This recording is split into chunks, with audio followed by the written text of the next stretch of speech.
Podcasts are really in at the moment, says Dame Kelly Holmes as she talks in advance of appearing at events at the Edinburgh Wellbeing Festival next weekend.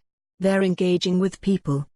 Last year, Holmes produced her own series of podcasts for Audible around a subject that is close to her heart: mental health. For well over a decade, the Olympic athlete has been a leading voice in the movement to share more and reduce stigma. And she is not alone. A glance down any list of the most popular podcasts of recent times suggests we are in the midst of a mental health awakening. Titles like How to Fail, The Happy Place, Happy Mum Happy Baby, Feel Better Live More, Conversations Against Living Miserably, and Kelly Holmes' own What Do I Do? Mental Health and Me. They have been part of the way we, as a society, have been opening up. Holmes is part of the story of how we've begun to reduce the stigma around mental illness by talking about it.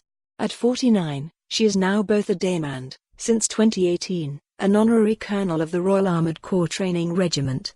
The athlete, who won Olympic golds in the 800 meters and 1,500 meters in Athens 2004, wrote in her autobiography, published in 2005, of the struggle she went through in the years leading up to her triumph. She described how she suffered depression and was cutting herself regularly because of the strain of dealing with sporting injuries. "We're in a much better place than we have ever been before," she says. "I think the conversation over the last 2 or 3 years has accelerated. People have become more open, honest and transparent. The one way we can continue to stop the stigma that there has been in the past is to normalize conversation around it. There is still a long way to go."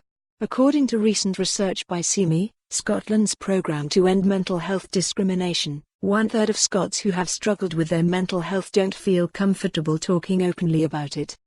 "When I wrote my autobiography, I wanted people to see that success can come from anywhere and it's not just handed on a plate, and most successful people have worked extremely hard to get there," she recalls.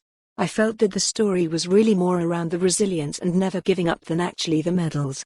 I felt it was important that I shared that." What mattered most in her story was that she had kept going, even though 7 out of the 12 years of her sporting career she was injured.